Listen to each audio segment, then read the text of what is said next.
What is up, everybody? Welcome back to the City Life Project YouTube channel for yet another picks and predictions video. This week, we are here covering RIZIN Landmark 9 in Kobe. We're going to run down the entire card, starting with the kickboxing prelims all the way to the main event. And we have a special guest joining us to run down the MMA portion of this card. My boy, Jay Wolf, contributor to the We Are RIZIN podcast. We'll bring him on as we dive into the main card. But let's start with the early prelims. If you haven't already, smash that like button and subscribe, and let's get right into it.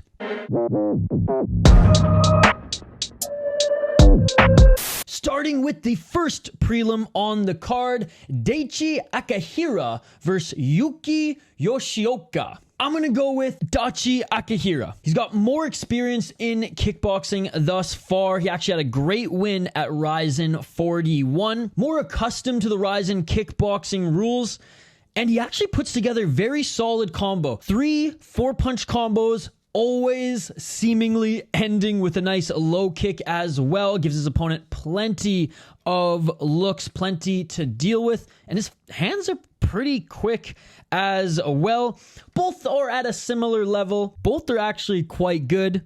From what I've watched of both of them, I just like Akihira's striking a little bit more. Let's move on to the next one. Next kickboxing prelim features Shun Matsuyama up against Shin Sakurai. I'm going to go with Shun Matsuyama on this one. Now look, he's got some solid wins in deep kickboxing and the Rise promotion as well. Really good finishing ability. And Shin, his opponent, actually on a losing streak right now. And he's fought guys at similar level, some of the same guys, and in similar promotions against similar competition. So both of them compete at the same level. Shun Matsuyama, just way better performances and way more of a dangerous finishing ability. So I'm going to go with Shun Matsuyama. Let's get to the next one. Next, we have Noda Inoue. Inoue in this one actually is the favorite at minus 210. And he's my favorite too. I am picking Inoue to win this one. A 21-year-old prospect in the world of Japanese kickboxing, a K1 guy with good wins in Crush, and also dabbled in deep kickboxing as well. Coming off a loss, but has taken some much-needed time off to train and recover. He's got some power in his mitts, puts together some crisp, clean combos, and not afraid to go to the body as well at range. Look, his opponent, Yuta Emura, solid, but mostly just a deep kick guy. And as much as I love watching deep kickboxing, the competition at K1 and Crush, it's levels above that promotion, those shows right now. And this 21-year-old, though he isn't tearing it up, very, very impressive. So I'm not surprised that he's the favorite. And I am going with Noda Inoue here as well. Let's get to the next one. Final kickboxing match that we will dive into here solo, because there's a very high level and high profile kickboxing match later in the card that I will get Jay Wolf's rundown and opinion on. Don't you worry. But I want to talk a little bit about Yuya against Masaya Jaki. Both of these guys have fought in high-level Japanese kickboxing. Both of them have fought in Rise. However, Jaki right now, 34 years of age, whereas Yuya's 30, a little bit older than him. And since his last win against Kota at RIZIN 35, he's had 2 fights in Rise and 1 fight in some other kickboxing promotion in Japan that I personally have never even heard of. He got a split draw since his last win competing in RIZIN kickboxing, where he got a referee stoppage win, a split draw, and then 2 losses. He's coming off 2 losses here, returning to RIZIN. Whereas Yuya, in his prime, very, very talented Rise fighter, on a 2-fight win streak right now. And since 2019-2020, will go on a run between losses. Has only lost twice since 2019, where, like I said, puts together win streaks between every loss. He last lost in early 2023 at Rise Eldorado 2023. And since then, at the Rise World Series and Rise 174, he's scored 2 unanimous decision victories. I'm picking Yuya to win this one. He is the favorite at minus 275. Very, very talented. Insane power in his right hand. Straight right. Not even a step back right hook. Not even a check right hook. Just his straight right hand is nothing short of spectacular. Almost all of his knockouts have come from that right hand. And he's also tough as hell. Doesn't get knocked out or even knocked down that easy. So I am going with Yuya. All right, before we bring on J-Wolf here in the next segment, let me just quickly talk about one more fight here. Yes, this is opening up the card, the main card that is on the MMA side, but let me just quickly run it down, and then we'll bring on our boy J-Wolf. We have Yusaku Nakamura against Armin Ashimov. Armin Ashimov, 12-3 as a pro, 12-3-1, I should say. 5-1 in his last 5 fights. 32 years of age, out of Kazakhstan, going up against the Japanese Nakamura, who is 18-10-1 as a pro. 2-3 in his last 5 fights, however, he is coming off a victory. 37 years of age, and unfortunately, the sacrificial lamb for the RIZIN promotion right now.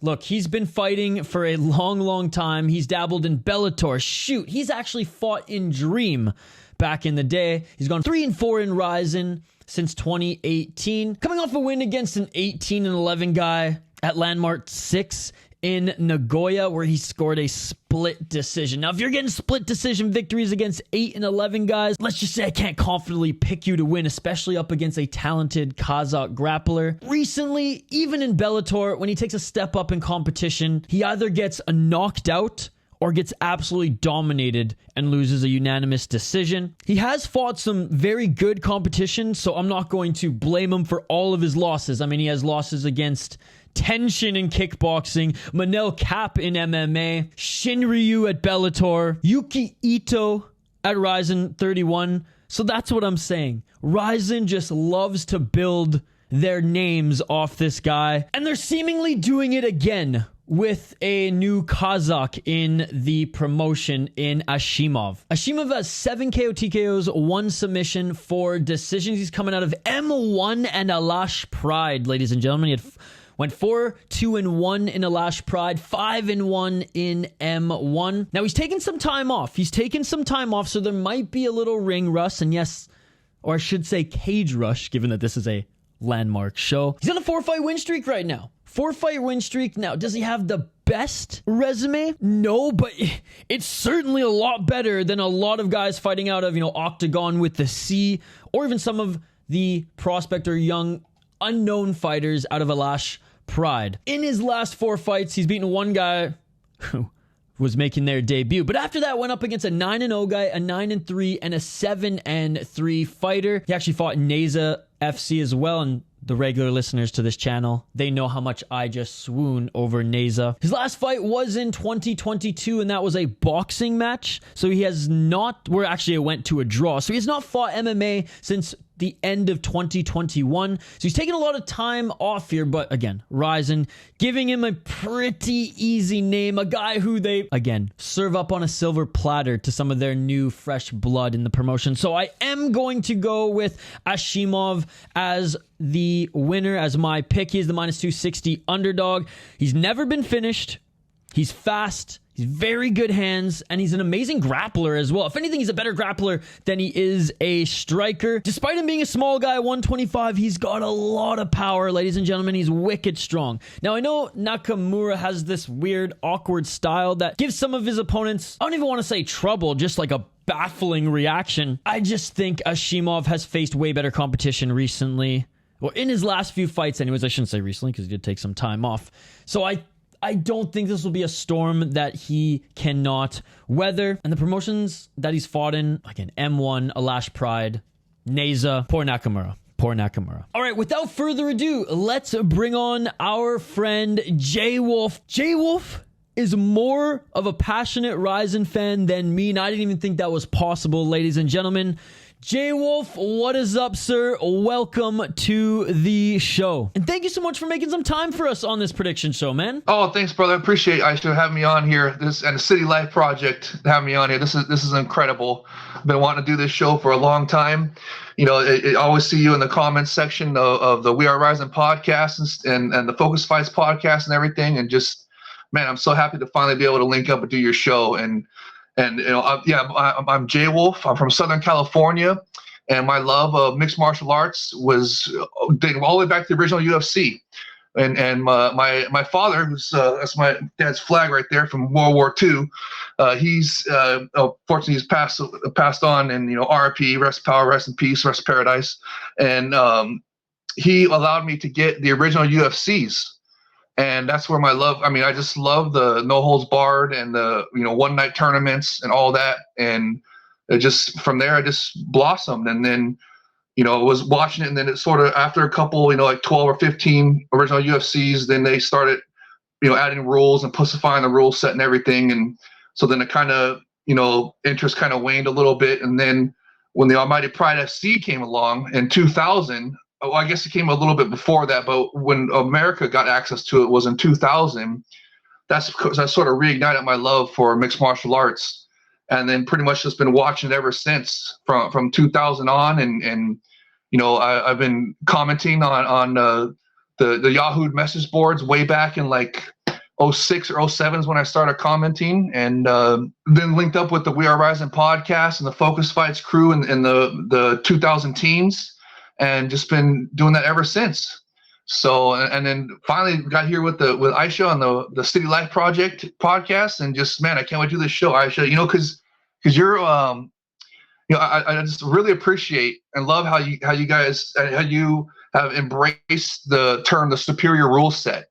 And of course, what we mean by the superior rule set is it's pride rules upgraded with elbows. So it's soccer kicks, stomps, grounded knees, grounded up kicks, and they added all elbows, including 12 to 6 elbows. And they also have suplex slams. All suplex slams are allowed as well. So that's why we call it the superior rule set. It's pride rules upgraded.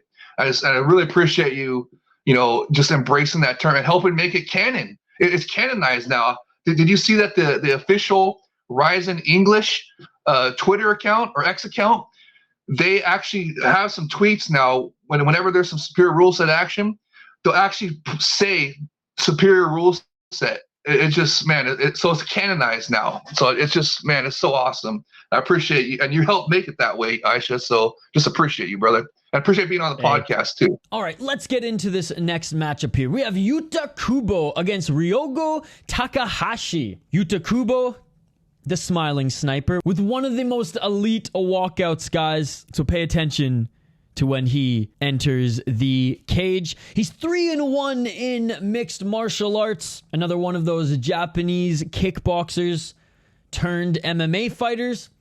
Up against the veteran Hyogo Takahashi, who is 14-7. Takahashi, only 1 win, 3 losses, and 1 draw in his last 5 fights. But don't let that fool you. Don't let that fool you. He's 35 years of age, 10 KO TKOs, 0 submissions, 4 decisions. He's 2-4 in 1 championship, 11-2 in Shuto. And again, coming off a draw in Pancrase. And before then, his 3 losses, split decision in 1 championship, split decision in 1 championship, and then also a loss in 1 championship where he got knocked out. But if you look at his last 3 fights, razor thin, 1 being technically a draw. So he is no slouch.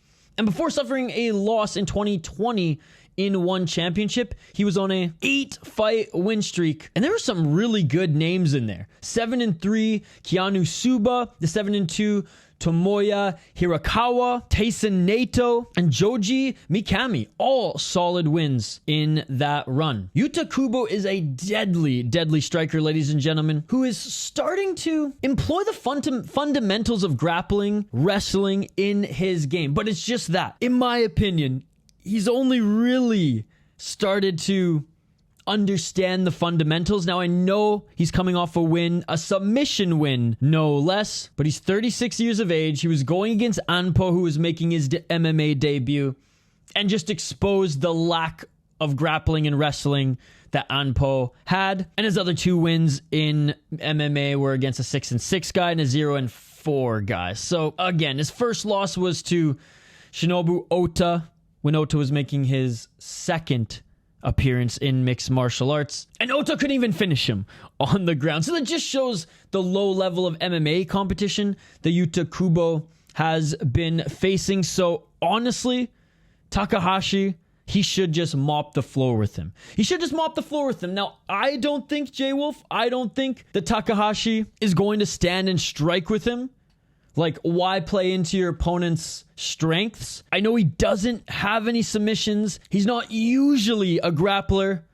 But I feel like the experience, despite him usually just standing and banging, I don't think that is a smart game plan. I think he will take this to the ground. And though Kubo has a little bit of grappling in his arsenal now, I just think it'll be too much against a guy with this much experience. But J-Wolf, what say you? What are your thoughts on this one? And who do you think is going to win? I love Yuta Kubo. I don't know if you remember one of his most recent bouts was also in I don't know if it was in the cage. I think it was in the cage. The landmark cage, excuse me.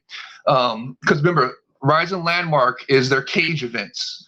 When they have a numbered event, that's when it's in the ring. And I love how the Epic RIZIN does both ring and cage events. Also, Aisha, I love your podcast with Drew from We Are RIZIN podcast, where you guys were debating between the ring and the cage. Man, I would have loved to get on that one with you. That one was excellent job. So everybody go check that out. The City Life Project, Aisha, with Drew about the cage versus ring debate. Anyways, but Yuta Kubo, on one of his most recent events, he had a 12-6 elbow TKO.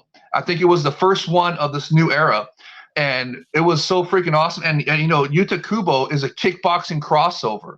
So he was from kickboxing and he crossed over to mixed martial arts, and he's done it really well. So, and like I said, that 12-6 elbow TKO, that was awesome. I absolutely loved it. So I'm definitely rooting for him here, but he's up against a veteran here now, and Takahashi's 14-7. I mean, that's but we'll see how Yuta Kubo's takedown defense and everything goes. Hopefully he's got it short up and he can stay on the feet and get another. But he was on the ground last time, got a ground and pound. The 12-6 elbow TKO, that was a ground and pound TKO. So I mean, he's got some skills, an exciting kickboxing crossover. So I'm really looking forward to this bout. And he's also got cage experience too. Like I said, I think that 12-6 elbow TKO was on a landmark event or a trigger event. And because trigger was what they called the cage series before they switched it to landmark. And so Kubo's got cage experience as well, which is very big. So I'm really looking forward to that. Going back to your show with Drew about the debate in the cage and the ring. So and it's just because it's a real different experience for fighters fighting in the ring and the cage, and it's a big thing for Kubo to have cage experience. So it's because I mean, like on your show with Drew about the ring versus cage, he's a ring enthusiast, and I'm neutral. I love them both, because for some reason sometimes when it's in the cage, it just seems to bring out the superior rule set of violence. That's remember one championship, they used to allow soccer kicks and suplex slams, but when they allowed soccer kicks, in the cage, it just seemed to bring the violence, and maybe it made Chachi puss out for the sponsors or whatever to ban him, but still, just something about the cage seems to bring the violence. I'm really looking forward to this. And also, the ring, one of the biggest drawbacks to the Almighty Pride FC was what we call the ring restarts. Where they get taken down towards the edge of the ring, and then they have to restart it in the center. That was one of the biggest, that's one of the biggest flaws of the ring, in my opinion. And in the cage, you don't have that. But for like a kickboxing crossover, he's used to the ring more. So that's why it's big for Kubo to have that cage experience already, because now. So I don't know. We'll see how it goes. Like you said, Takahashi has better grappling, and he's a veteran. So we'll see if Kubo is able to translate, his cage experience and how his takedown defense is for that bout. So, but that's interesting that you said Takahashi's a plus 105 underdog. Interesting. So they're giving Kubo the favorite. Wow. And on Tapology, Kubo is 85% of the vote right now as the winner. So. Really? Wow. Yeah. Oh, cool. I hope he wins. I'm really looking forward to it, because he's, like I said, he's one of my favorite of this new era kickboxing crossovers. Of course, the best one is Crow Cop, obviously. So, or one of the best. So, but of this new era, Kubo is definitely a very exciting one. All right, next up, we got the big boys. We have Takahashi Satoshi Kamiyama up against Cody Jerabek. Cody Jerabek, the Thunder, 1-0 as a pro in mixed martial arts. He's coming out of the US of A, 32 years of age, and funny enough, a natural middleweight. He is 4-1 in his last 5 fights if you include amateur, and he has dabbled also in karate combat. 4-1 as an amateur, 1-0 as a pro, and 0-1 in pro karate. He did knock out his opponent who was making his second appearance in MMA at LFA 142, and it was a beautiful knockout. We actually covered that on the channel. But he's still relatively new to mixed martial arts, and he's going to be undersized up against the former sumo wrestler Takahashi, who's 0-3 as a pro, 26 years of age, and has only won with custom rules at Inoue Bombaye. I don't know if he has power yet. He's not super mobile, though he's slimming out and becoming more of a, well, UFC-looking heavyweight, which nothing to really run home about. It's better than going in there with that sumo flab thinking you're actually going to be able to outstrike a mixed martial arts heavyweight and someone with some amateur experience like Jerabek. So I am picking Cody Jerabek to win this one. He is the favorite at minus 115. He is way smaller, though, as a natural middleweight, but he's just a way better MMA fighter. Satoshi's just not that good. He's not like his brother, who is a legit heavyweight prospect. Jerabek's more well-rounded, and the experience in LFA and karate combat, even the amateur experience in LFA, I got to imagine is more than Kamiyama has thus far, as if you look at experience in mixed martial arts. But what say you, J Wolf? Who do you think is going to win this one? This is Sudario's brother, Takahashi. Yep. And the former sumo crossover. So his like him and his brother Sudario, they're from sumo crossing over to mixed martial arts, and he's taking on an American fighter, Cody Jerabek, who's also fought in karate combat, and you know we love that show as well. So that's gonna be real interesting to see. And Takahashi is looking for his first win, and hopefully he's going to be able to get it here, but I don't know. I don't like rooting against American fighters. I always root for the American fighters, going back to Almighty Pride FC. So, but I want Takahashi to get a win here. But he's got to, in his last fight, while he lost because he didn't know the assignment. And what I mean by knowing the assignment is he didn't utilize a superior rule set. His most recent fight was against Kaiju Killer. And he had Kaiju Killer hurt up against the fence. And he was on the ground up against the fence, and he was just throwing punches. I think he threw like one grounded knee. If he would have just known the assignment and thrown some sucker kicks and grounded knees, he would already had his first win. So my biggest thing going in this fight, has Takahashi learned his lesson, and does he know the assignment now? And if he gets Cody hurt, is he going to throw soccer kicks and stomps and grounded knees to get that finish? And to get finally his first finish in the Epic RIZIN ring or cage, excuse me. So that's what I'm really looking for, and I'm also curious to see how Cody's going to do. So because this is his first fight on the superior rule set, does he know the assignment as well? Is he going to? How's that karate combat experience going to transfer over? And he's also 1-0 in mixed martial arts. So, but I was looking at supposedly he's a little bit smaller, like he's an undersized heavyweight, right? So how is that going to factor into this? Because Takahashi, even though he's slimmed down, he's still, crossing over from sumo. So he's a big boy.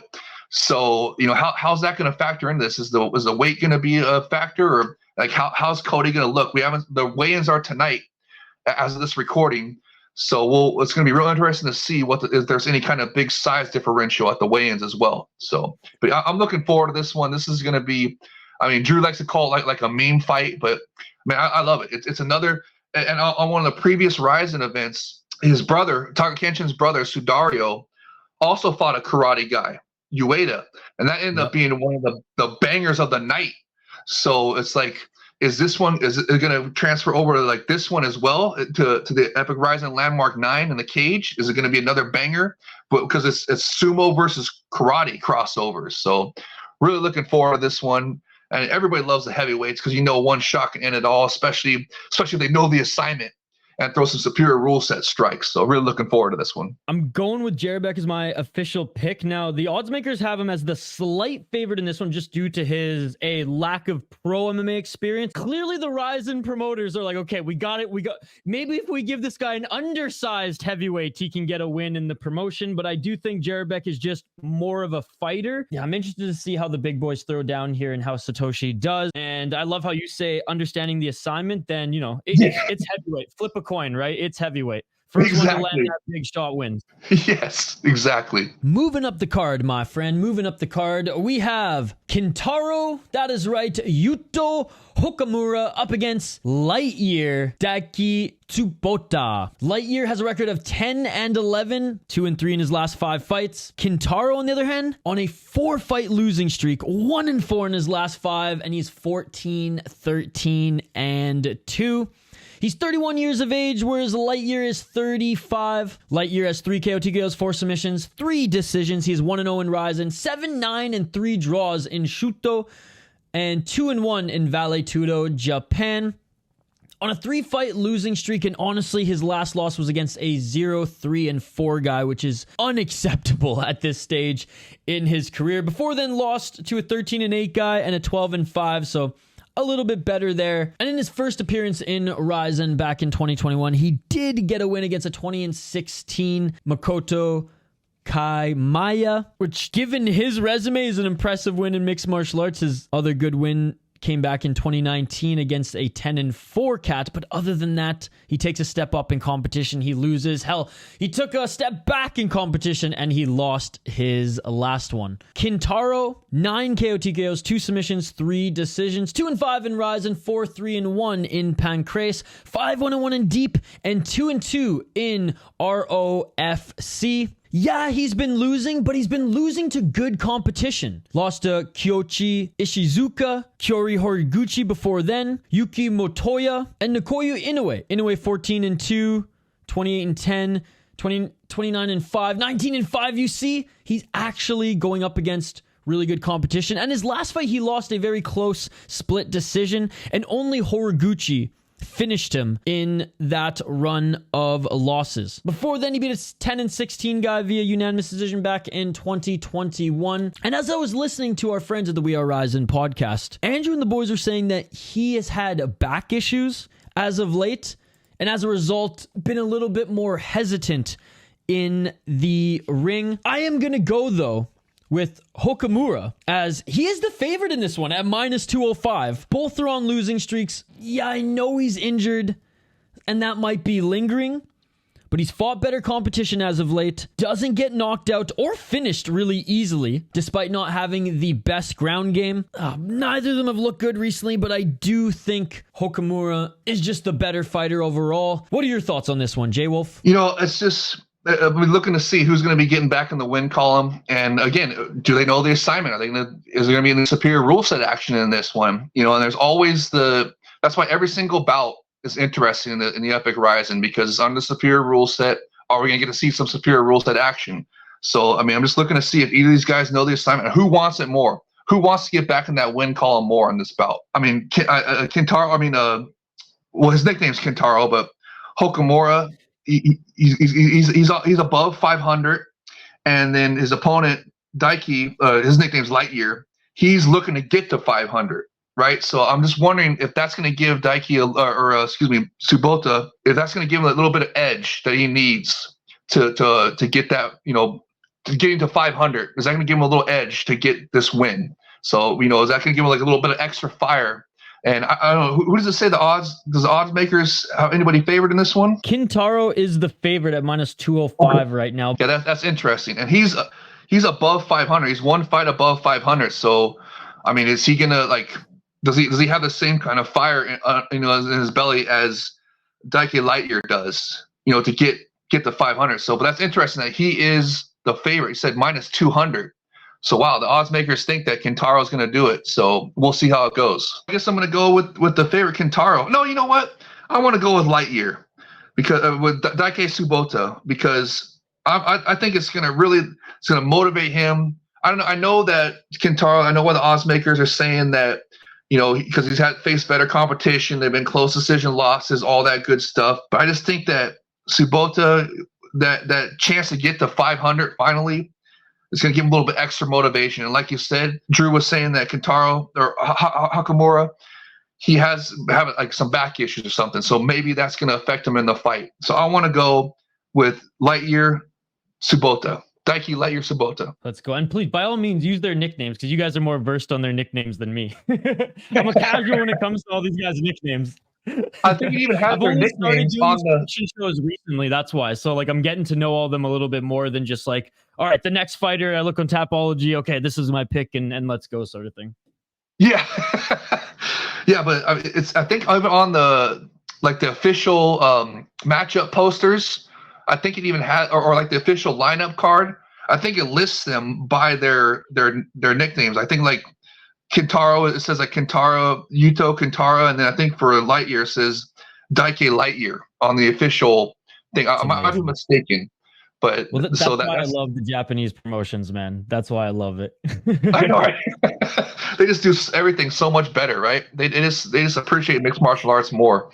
It seems like. I mean, did you see how just the lack of effort that the UFC is putting into their UFC 300? The poster, people online are ripping them for it right now. It's brutal. And did you see that a smaller promotion put out a mocking poster that I forget what the promotion, sorry, I think it was like Brave FC or something like that.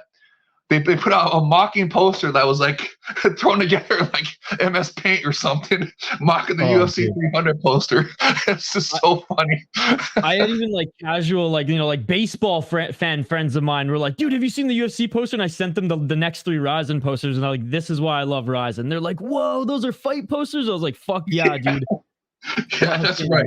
That's right. Right, speaking of nicknames, in this next matchup we have here, we have Monkey Yuya Shibata up against the bad man Ersun Yamamoto. Now this one's interesting, as Ersun Yamamoto 4-6 as a pro, but don't let that record fool you. He's a tremendous wrestler with some power in his mitts, up against the submission specialist Yuya Shibata. Yamamoto, 27 years of age, 2-3 in his last 5 fights.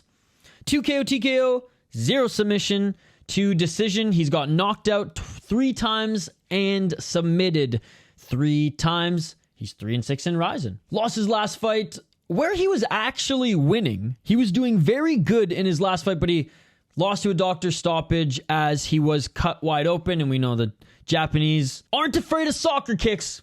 Don't like that blood. Don't like to paint the canvas red Lux Fight League style. He did have a great win over Yuki Ito, as well as a good win against a 4-1 guy where he landed a nasty elbow to finish him. RIZIN has just thrown him in the fire, and he's gone up against a lot of good opponents. He's just kind of learning on the fly, though, no? He's just kind of learning on the fly, as RIZIN hasn't really built him up with any easy competition. The skills are there. He's deadly on the feet. He's strong as hell because of his wrestling background, but his opponent, the Monkey, 18-7, 4-1 in his last 5 fights, and he's only 31 years of age. He is no joke, is Yuya Shibata. 2 KO, 2 KOs, 9 submissions, 7 decisions, 11-6 in deep, 4-1 in Shuto, Japan. He's on a 2-fight win streak right now, 2 wins in deep where he won via submission. And Yamamoto does put himself in dangerous areas at times as he gets a little reckless with his wrestling when he does want to take it to the ground. And the only recent losses from Shibata have been to really good competition. 8-1 guy, 16-7, 6-0 Naoki Inoue, who's on this card as well. I want to hear from you, J-Wolf, because this one's interesting. This one is a case where the resume and record doesn't paint the picture of the fighter that is Ersun Yamamoto. However, on the other side of that, RIZIN's continuing to throw him in the fire here and put him up against a very capable and dangerous submission artist in Shibata. Oh, I am loving this one because this is at flyweight. And as you know from a previous show, your audience doesn't know. On previous shows, on We Rise and Podcast and Focus Fights and all these shows, I've been calling for. I really want a flyweight Grand Prix. One of the things about the Epic RIZIN that I love so much is they do the real Grand Prix format, meaning like the almighty Pride FC Grand Prix format, which means that they, the finals is 2 fights in one night. So it's a one night Grand Prix basically for the final. They have to fight the semifinals and finals in the same night. I just love those, and that's one of my favorite things. Besides the superior rule set is one night Grand Prix. That's why for kickboxing, I usually will always tune in to the 8-man one night Grand Prix is my favorite. But I'm a casual with the other like single matchup kickboxing shows. So, but this one right here, for this matchup in RIZIN, it's at flyweight, and this is one of the weights that I've been asking for a flyweight Grand Prix, and not just me asking for it. Fans have been asking for a flyweight Grand Prix in this division, and I think this fight right here could, potentially. Sakakibara-san, the CEO of Epic RIZIN, Nobuyuki Sakakibara. He has done interviews before saying that if he's going to do a Grand Prix in the flyweight division or another division, he wants to quote unquote build it up first, right? So to me, this bout right here could be one of those building it up type of fights for flyweight division, right? And because Ersin Yamamoto, he's a big name there. He's got the Yamamoto name, and of course we're talking about the Kid Yamamoto, RRP, rest in peace, Kid Yamamoto. This is one of his relatives, right? So Yamamoto's got that name, and they put him in some big fights before. Like this is like he was thrown into the fire. Don't let his record, dissuade you from him, because he was thrown in the fire, thrown to the wolves right away. So look at who he's fought. Then he fight Mano Cape, who is now a UFC top 5 fighter at flyweight.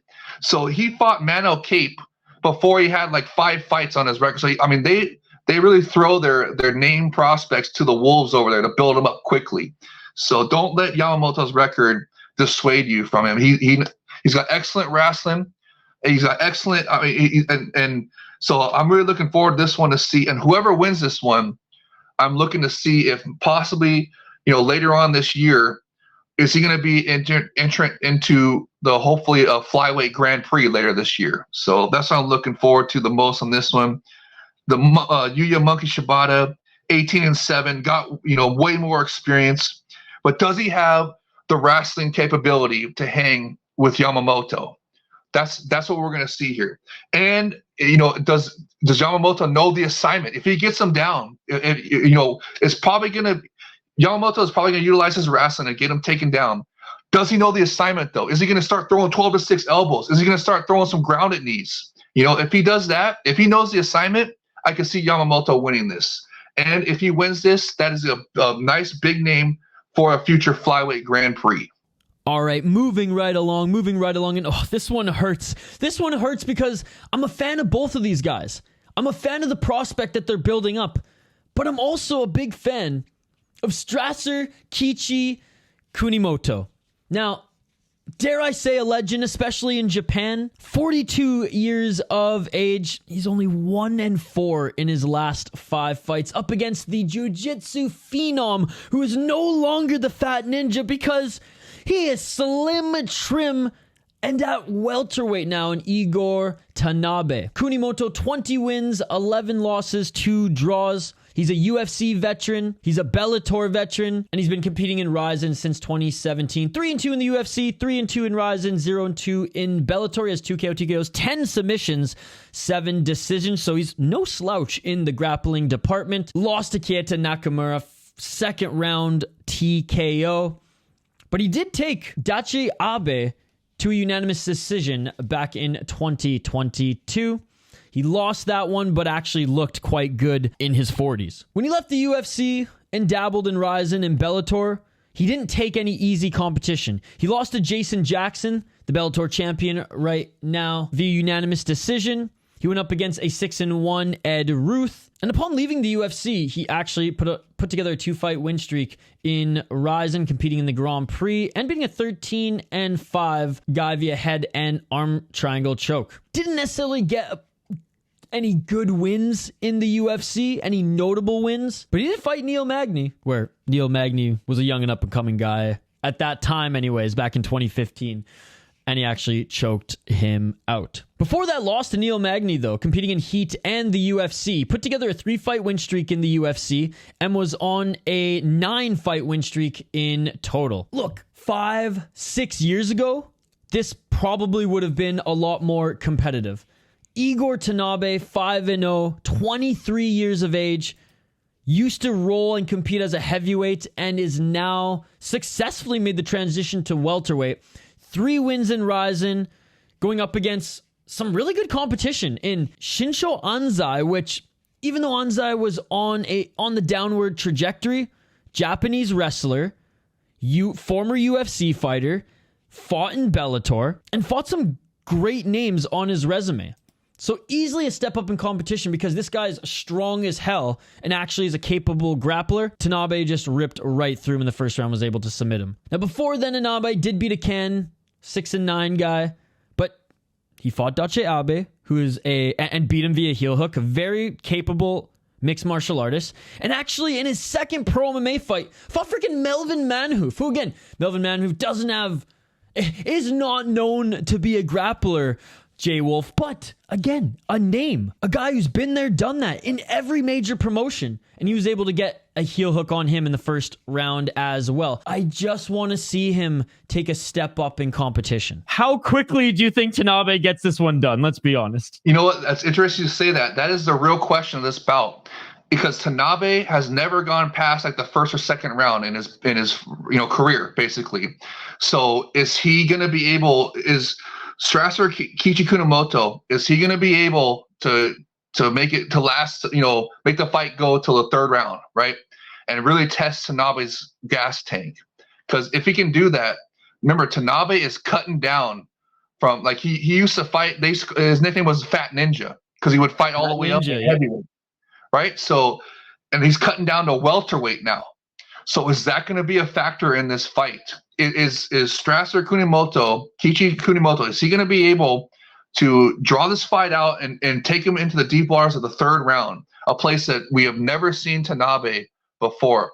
And if he does that, will Tanabe's gas tank hold up, right? And so that's why I think they're giving him, because like you said, Strasser Kichi Kunimoto is UFC veteran. His record is 20-11. Just a veteran fighter, but he is 42. So, I mean, I know the odds makers are already favoring Tanabe, Fat Ninja, to get this win. But the question that what we're going to see is Kichi Kunimoto, is he good enough to take Tanabe into the deep waters of the third round? And if that happens, I think it's anybody's game, because it's going to be real interesting to see at the weigh-ins. How does Igor Tanabe look? Is he going to be drained from that weight cut down to welterweight? Or is it, so it's going to be real interesting to see. But Igor Tanabe is a submission specialist as well. So, and Kichi Kunimoto has UFC experience, like you said, so he knows how to grapple as well. So it's going to be real interesting to see. I really don't see Tanabe steamrolling him.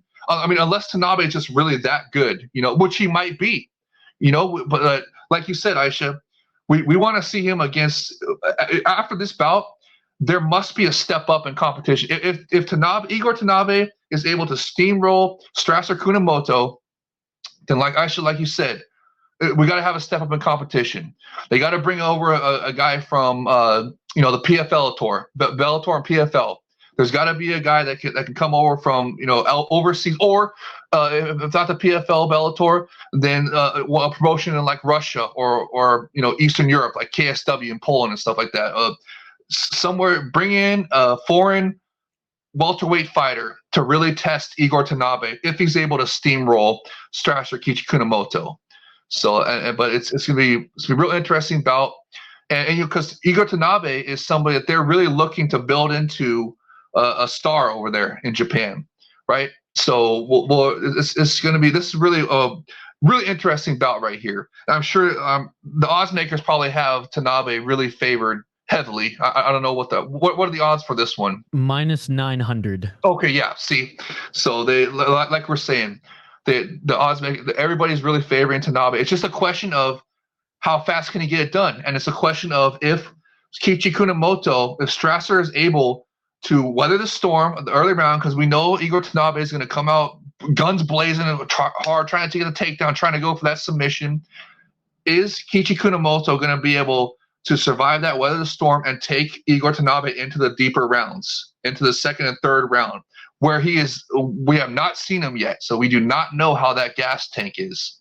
So it's just a lot of different factors in this fight. It's going to be real interesting to see how it plays out. My last question on this matchup before we move on to, I know one of your favorites coming up here. How long until the UFC or the PFL comes calling for Tanabe? Because he's not going to be in RIZIN forever. He's that talented. Oh, it could be anytime. Maybe, the UFC has called up guys, from the Epic RIZIN in the past. Mano Cape, we were talking about earlier. Mano Cape. And then the big one, Yuri Prochazka. Yes, Yuri Prochazka, former UFC light heavyweight champion. He's from the Epic RIZIN. He was forged in the Epic RIZIN. That is where Yuri Prochazka is from. That's why he's such a good fighter, because he is forged in the superior rule set of the Epic RIZIN. So, and UFC usually comes calling when the guys either win a Grand Prix or win the title. So I would to answer your question, Aisha, if Igor is able to, if they have a title fight for him, or like we were saying earlier, if they bring in a foreign fighter from, like, say, PFL or Bellator, or a Russian promotion like ACA or Eastern Europe promotion like KSW, if they bring in a foreign fighter and Tanabe is able to steamroll him as well, then I could see him getting the call up to UFC or PFL Bellator after that.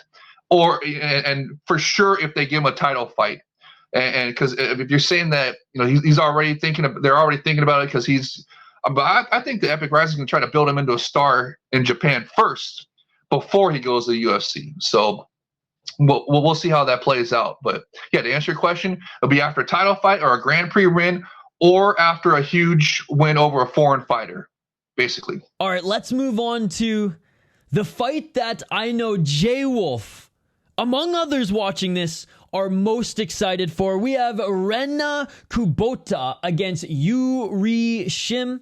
Rena Kubota, 13-5 as a pro, 3-2 in her last 5 fights, up against Yuri Shim, who's 6-3 as a pro, 4-1 in her last 5 fights, and avenging her last loss where she got knocked out in Road FC. Took a few years off, and actually her coaches were the ones who rekindled a fire back under her, motivating her to get back into MMA. She did won a split decision victory, a deserved split decision in my opinion, upon watching that fight back, and is now the Road FC champion here again.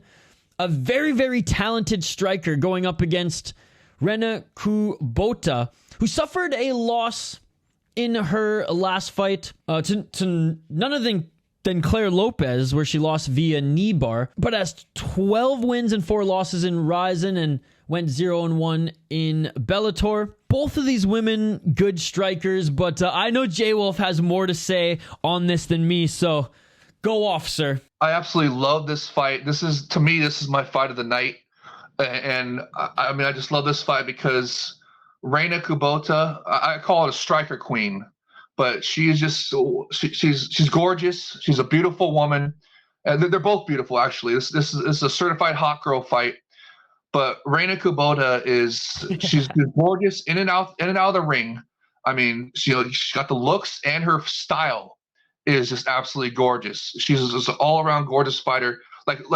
Go watch her fight with at RIZIN 24. I forget the name of her opponent right now because we're live, but at RIZIN 24, she had some of it's the most beautiful flying stomp technique that we've seen since Shogun Hua in Almighty Pride FC. That's how good it was. I mean, I've been saying on the other shows, I literally want Rena to go around to the different gyms in Japan, and she's been training at Tiger Muay Thai, and all the gyms she goes to, and I want her to teach a seminar on how to do flying stomps. It is that good of a flying stomp technique. Like I said, just absolutely gorgeous flying stomp technique, and she knows the assignment. I mean, she's every single fight she's in is exciting, whether she wins or loses. It's an exciting bout every single time. And just, I'm just really, really looking forward to this one. Her opponent, Yuri Shim, is a Korean fighter, another very pretty woman. And she's also a former champion at Road FC, which is a Korean promotion, right? Love that promotion. Love Road FC. Yes, and they have been sending guys, sending guys and girls, sending fighters over to the Epic RIZIN recently. Also on the upcoming RIZIN 46, there's several different Korean fighters as well. So, one of their big Korean fighters is two of them actually, Ji Young Yang and then Soo Chul Kim. They're big Road FC guys, right? And so there's like a symbiotic relationship, almost a collaboration relationship with the Epic RIZIN and Road FC. So this is just another latest fighter in that collaboration. It dates back to the very beginning of the Epic RIZIN. And you remember back in the New Year's Eve 2015 or 2016, yep. Whichever it was. Remember they had the banners, one of all the different promotions that were working in the federation. That's why they call themselves a federation. One of them was Road FC, right? So they've had a relationship with Road FC since the beginning, and this is just the latest fighter in that. And Yuri Shim, like we said, former champion of Road FC, beautiful woman, and she's got exciting style as well. She's not some scrub that they're putting Rena against to get her a win. So this is a really another good test for Rena. But like I said, I can't express enough to you. I absolutely love Rena. She's my favorite female fighter. Let's put it that way. She's that good. Well, I mean, I don't care about her record. When I know she's coming off a loss to Claire Lopez from the Combate Global. That's another promotion that the Epic RIZIN collabs with. Sometimes they send over women because they're one of the few promotions that have the atomweight division, which is 110 pounds ish, right? So they collaborate with Combate Global sometimes, and Claire Lopez, she actually got a title shot against Sika Izawa from beating Rena, because Rena, like I said, she's a star over here. She should be a star in America too, but and also this is a cage fight too, because she's come to America before and fought in Bellator. So unfortunately she lost because she's not used to the cage. That's the thing. We're going to see in this bout, is the cage going to be a factor again? Because she's a shoot boxing. Her nickname's a shoot box queen, right? Because she's from shoot boxing. Just absolutely, another fantastic promotion in Japan, and a striking promotion, like kickboxing style promotion. And she was the queen of that promotion. But when she got into the cage, she's had difficulty in the cage. She's lost every single cage fight. So that's going to be one of the factors to watch in this bout. Is Striker Queen Rena, is she going to be able to overcome the difficulties in the cage and be able to get that win finally?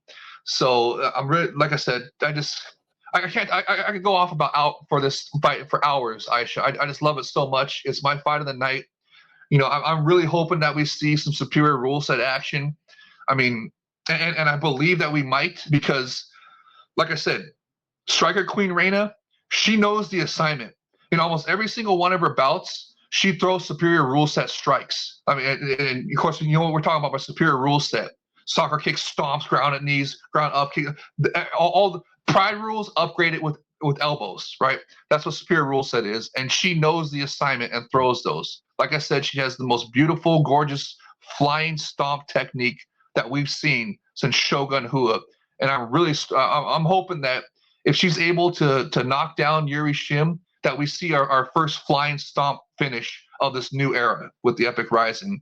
And just, man, I mean, do the odds maker favor her, or are the odds kind of even on this one, or what is it? The odds are actually in Rene's favor, minus 350. She's the favorite right now, which honestly I think is a little bit of a slap in the face to Yuri Shim, because Yuri Shim coming off that layoff, right? That was a 3-year layoff, 3 or 4 year layoff, wasn't dialed into mixed martial arts anymore.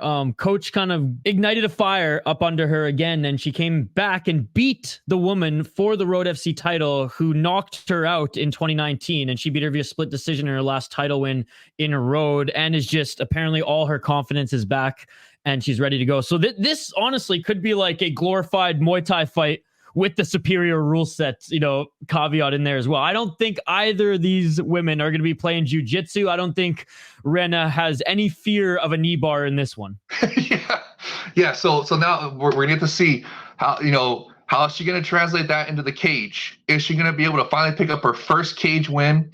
And I love the background you just gave on Yuri Shim coming back, getting that Road FC title from a woman that beat her. So that's, man, fantastic background. And just, man, I'm really looking forward to this one. Again, it's my personal pick for fight of the night because I love Rena. She's like I said, she's my favorite female fighter. And Yuri Shim, she's an excellent fighter as well. This is a really well matched fight. I think the odds makers it should be more closer.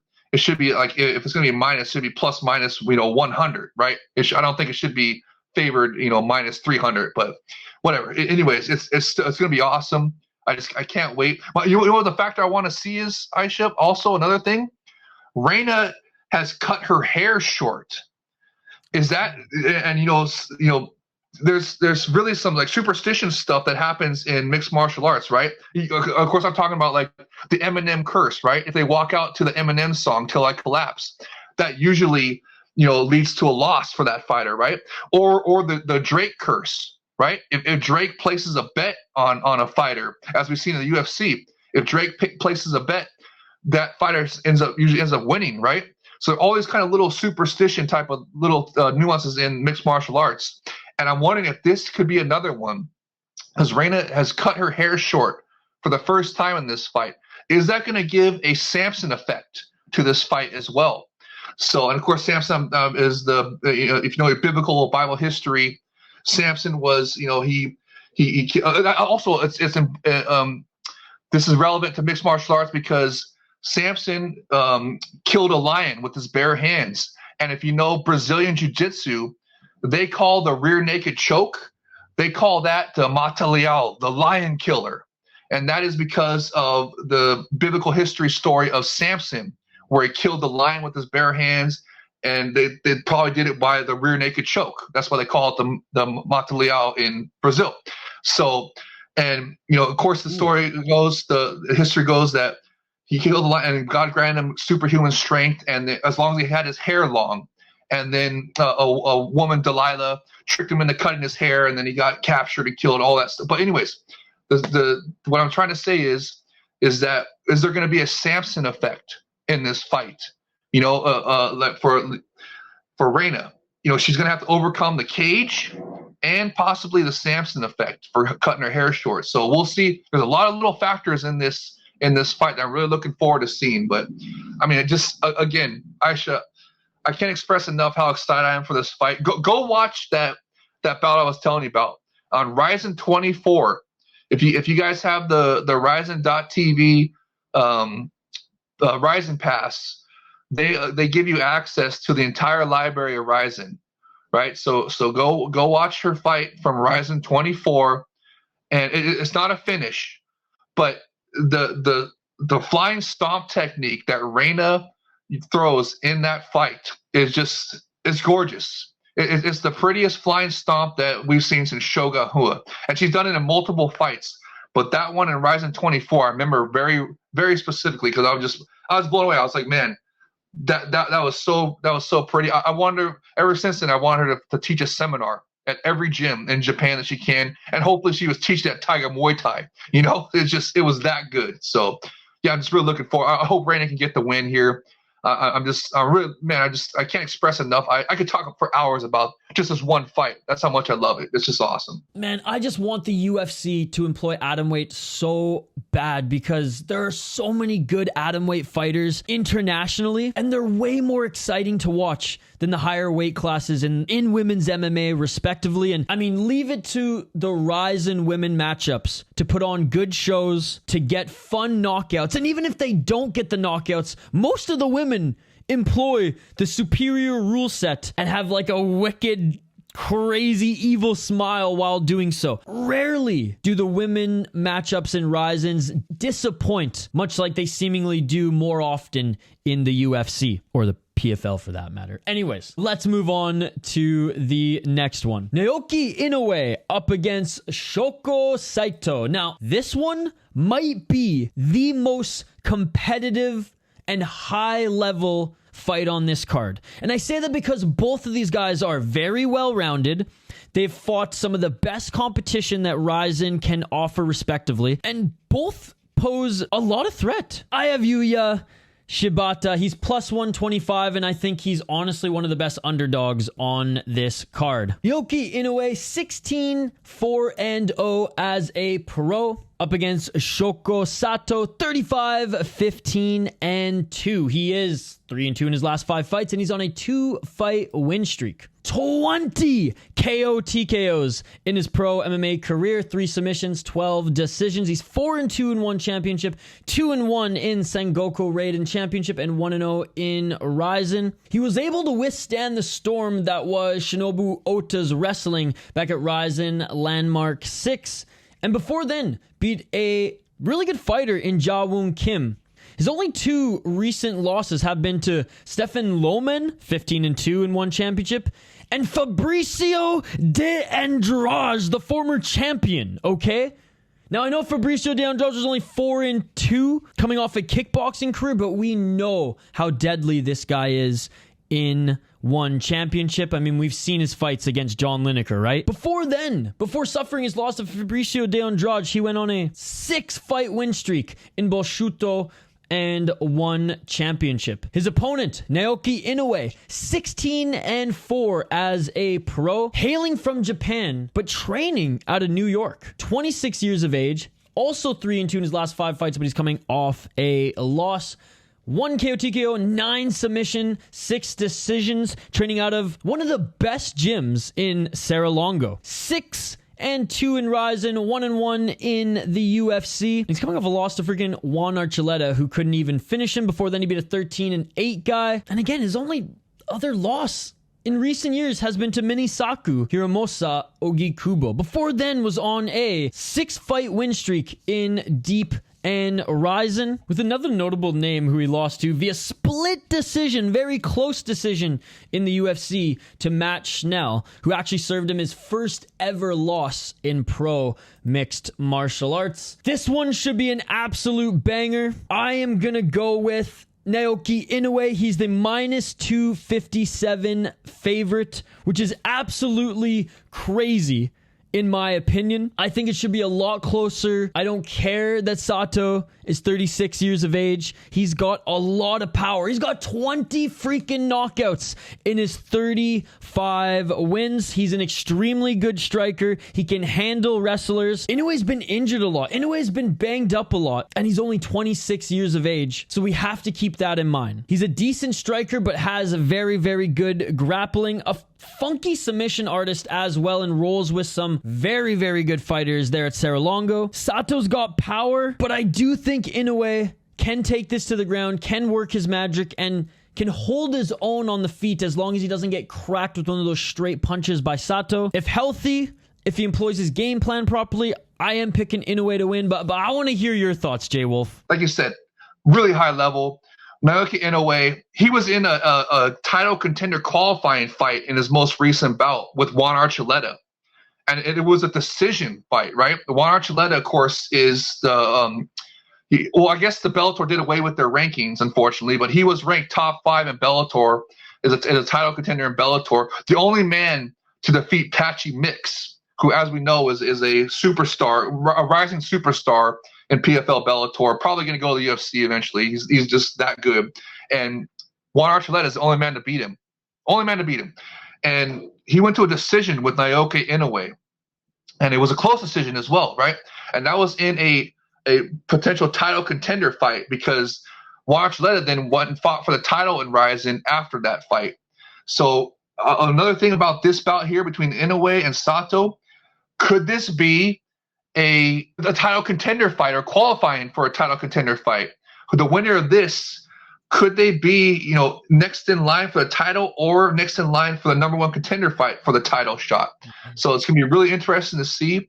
I'm looking for Inoue to bounce back. I think he's just a phenomenal fighter. But look, Shoko Sato is a just a veteran, right?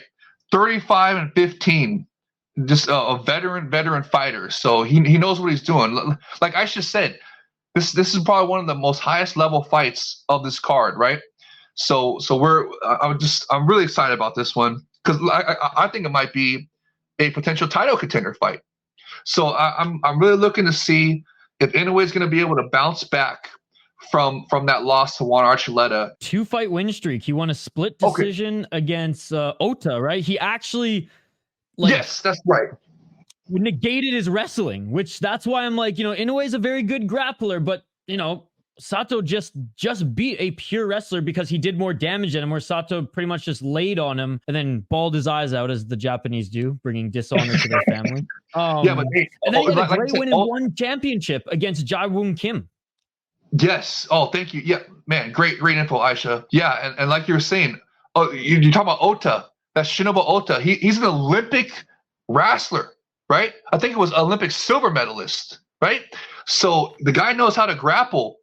And Shogo Sato beat him, negated an Olympic level wrestler. So I mean, hey, that's really good. And like Aisha was saying, Inoue is also an excellent grappler. That's probably his main strength. So is Sato going to be able to negate Inoue's grappling in this fight? So this is, man. Sato is a good underdog, and I would honestly if I'm gonna bet on the underdog here, I'd bet on a knockout because Sato has that power. What does he have? Like 20 fucking knockouts in his 20 knockouts in his pro MMA career, dude. So out of his 35 wins, 20 of those are knockouts, right? Exactly. And like you said, veteran, over 50 fights, over 20 knockouts. I mean, I'm surprised the odds are again, this should be another one where I think the odds should be plus or minus 100 either way. It should be that close. So we'll see how it goes, but interesting that they're favoring Inoue. But hey, like we were saying before, Inoue, he's no joke, right? He was his most recent fight was against Juan Archuleta, which was a close decision loss. It wasn't like he got blown out in that one. So the guy knows how to fight, right? So this is going to be a really that's why it's on the main card. This is one of the main, the main. Is this the co-main or is this the main? No, it's the. I'm sorry. Featured, it's one of the featured. It's right below the co-main, but they put it way up on the card because this is one of the best fights of the card, basically. So it's gonna be really fun to see how it plays out. And if there's an impressive performance either way, I really could see this being a number one contender fight. And the person who wins this could be fighting for the title next, or if not the title shot next, will be definitely in a number one contender fight in his next fight, especially if it's an impressive performance. So really looking forward to that one. So I love it, man. I love it. All right. Speaking of the co-main, it's going to be a good one. I know the boys of the We Are Rising podcast were dogging it a bit. Even our jiu-jitsu friend Andrew was dogging it, but we have Koji Takeda against Kyohei Hagiwara. Now, I personally think this one, yes, has the potential to be a snooze fest, has the potential to be just the Takeda amassing control time and winning the fight via lay and pray. Or we could see Hagiwara knocking Takeda the hell out on one of Takeda's entries. 7-8 as a pro for Hagiwara. 5 KO TKOs, 0 submissions, 2 decisions. He's been submitted 6 freaking times, ladies and gentlemen. 6-6 in RIZIN. Lost his last fight via unanimous decision. Before then beat a 14-11 guy via unanimous decision. Lost to Chihiro Suzuki via rear naked choke. Kleber, who made quick work of him in the first round, rear naked choke as well. And then lost to a triangle choke to Satoshi Yamasu before that. His best win was his last win in 2023 against a 14-11 guy. His only other wins have come to 19-14, 1-0, 7-7, and a guy making his debut. Koji Takeda, 15-6 as a pro, 2-3 in his last 5 fights. He is on a 3-fight losing streak right now. He's 28 years of age as well. 2 KO, TKO, 5 submissions, 8 decisions. Very much more of the grappler. He's 5-5 in RIZIN, 0-1 in Bellator. Lost his last fight to Tofik Musayev at RIZIN Landmark 7 in Azerbaijan. Not the most memorable fight, Tofik. For our sake, actually made it a little bit exciting there in the third round where he was able to put him out. But before then, it was just a kind of back and forth grappling match where Tofik actually got the better of him in most of that affair. Lost a split decision to Luis Gustavo. So not the worst loss there. Before then, lost to Gadzi Rabanov, who in my opinion is one of the best fighters on the RIZIN roster. So if you look at those 3 losses, yeah, he lost a ground and pound in Azerbaijan. But before that split decision and unanimous decision loss, again, against who I think is arguably the best name that RIZIN has right now. He's able to pull off submissions, though he prefers just control time, as he does have an armbar victory against Zach Zane back in 2022, and also scored an armbar victory in the first round against Toshiki Watanabe, who's 13-5 at that time, where he scored that, but that was back in 2018. I know you were excited about this one. I have Koji Takeda winning this one. He's the favorite at minus 325. He is dropping down a weight class, strong as hell, insane wrestling and grappling, but his opponent is a pure striker, and he's been submitted 6 times. Takeda's chin is not the best anymore, so if he does leave himself open, if he does get caught on the feet, he is going to go down. If it stays on the feet, Hagiwara is going to win this fight. That's why I don't think it's going to stay on the feet. I think Takeda's going to try to employ the body lock, maybe employ the suplex. But what excites you about this match, J Wolf? Very, very well said, Aisha, and great setup for this bout. This is the quote unquote co-main event of the evening, and like Aisha was saying, Hagiwara, a star over in Japan, a rising star, we should say, and he's been shown every single bout. He's been showing improvement in his defensive wrestling, defensive grappling capabilities, just really, and also his opponent, Koji Takeda. One factor we got to mention is he is dropping down from lightweight, right? So is that going to, how drained is he going to be? It's going to be real interesting to see the weigh-ins tonight. How drained is he going to be from that weight cutting down? This is his first fight at featherweight, so it's going to be real interesting to see how is that weight cut going to play out for him? Because especially for the lighter weight divisions, as we've seen with other fighters, and a prime example, the most recent example is Patricio pound for pound Pitbull from Bellator, right? He dropped down a couple weight classes. He was chasing history, trying to be the first 3 weight class champion. Dropped all the way down to bantamweight. Try to take on Sergio Pettis for the Bellator bantamweight strap, and the weight cut clearly affected him. Clearly, he was too drained. He was not effective in the fight, and he could barely he just wasn't the same fighter. So, and it seems like the lighter weight divisions, the weight cut really affects them. So, is that going to be a factor in this one? How is Takeda going to look with that weight cut? But I mean, like you were saying and setting it up perfectly. Takeda's got excellent grappling, excellent wrestling. He's just, he's probably for this new era. He wants to take over the suplex machine moniker, right? From Miyata. Or Little Hercules. Remember Little Hercules? He was the original suplex machine. Yeah, he had he would do 10, 20 suplexes in a fight in a row sometimes. Just awesome. So, and Takeda loves hitting the suplexes. Are we going to see a suplex in this bout from him? Is he going to have enough power and energy after that weight cut to hit some suplex to Hagiwara? Is his grappling going to be able? Is he going to have enough strength and power for his grappling to get Hagiwara down? Is Hagiwara's has been working on his grappling and wrestling game to be able to keep it on the feet? And how is that? How is Takeda going to be able to take the power of Hagiwara? Because he's like Aisha was saying, Hagiwara's an excellent striker, and if Takeda is drained from that weight cut, Hagiwara's power could be an issue for him. Could get the knockout. So, and especially if he's not able to utilize his wrestling and hit the suplex on him. So, just a lot of factors going into this fight. A lot of factors. Really excited to see this one, and I just. Takeda, I really like him, but also I really like Hagiwara. This is like whoever wins, we win, basically. This is like a win-win for me, for the fans, because both these fighters are excellent. And just, man, I'm really looking forward to this one.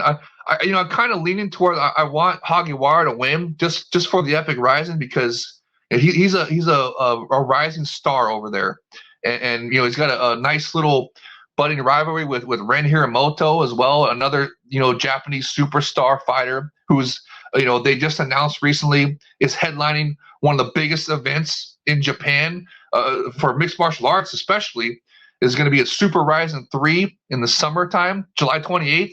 Is going to be Ren Hiramoto is fighting Mikuru Asakura, and you guys know Mikuru is one of the a superstar over in Japan as well.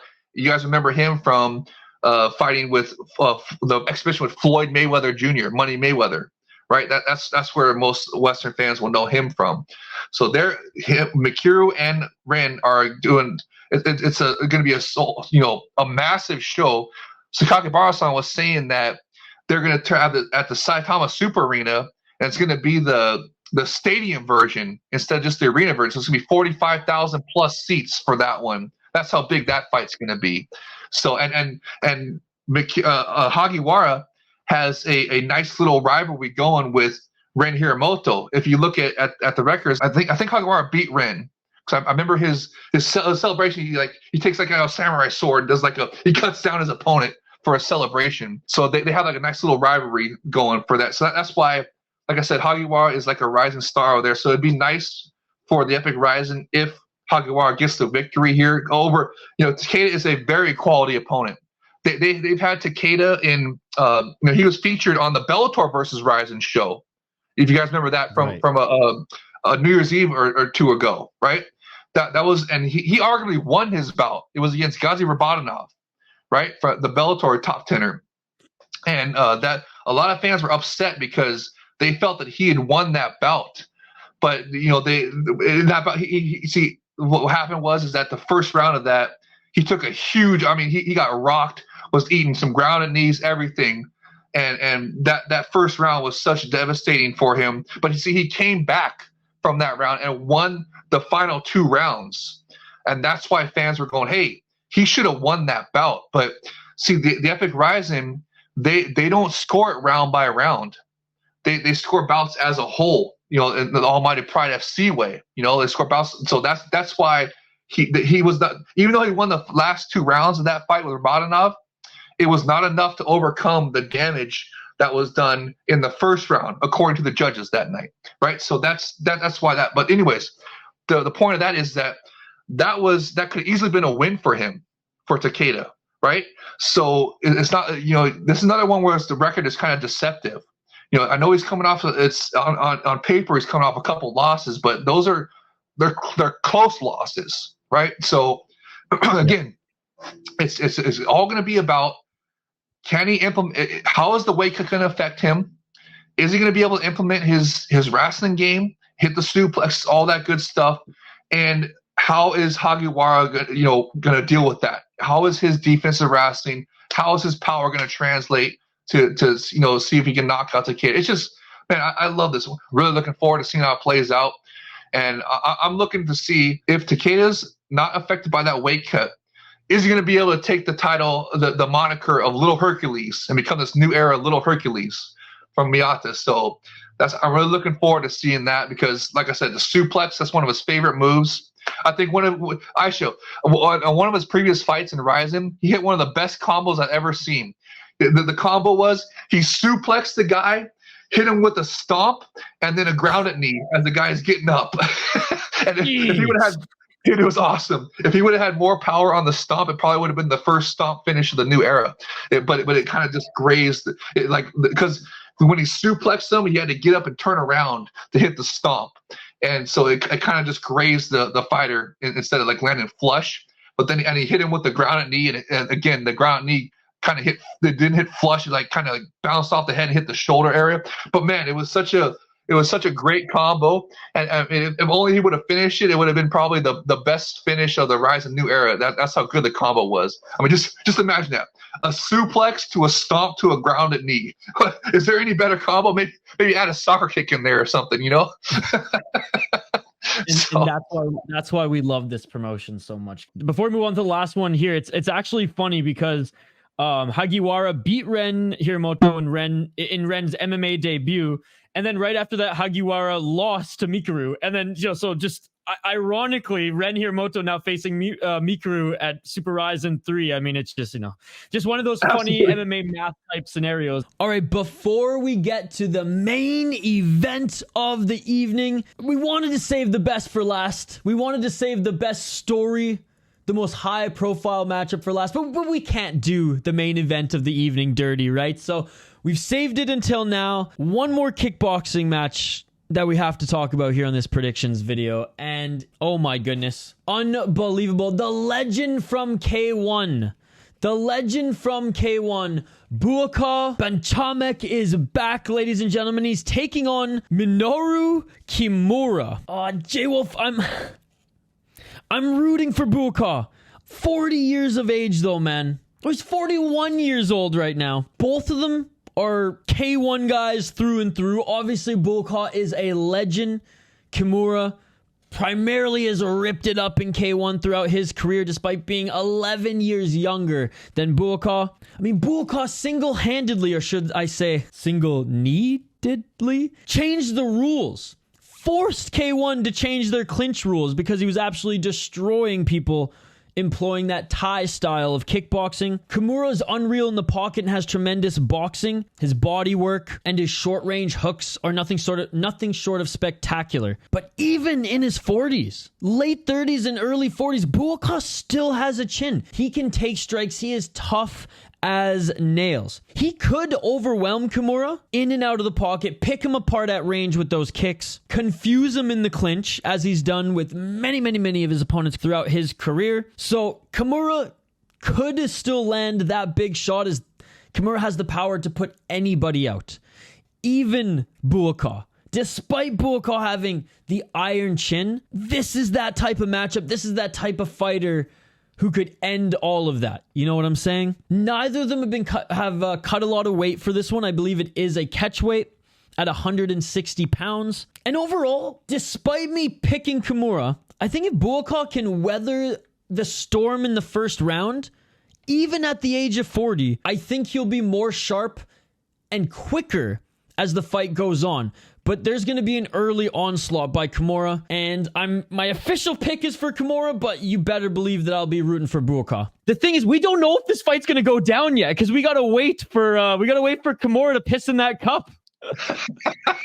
Yeah, he will. He's already passed a drug test, so to even get this fight booked, and Sakakibara-san, the CEO of Epic RIZIN, has told him if he misses weight or pisses dirty again, he's going to be banned. So I seriously doubt that Kimura would jeopardize that by doing something stupid right before the event. So I think it's going to go down.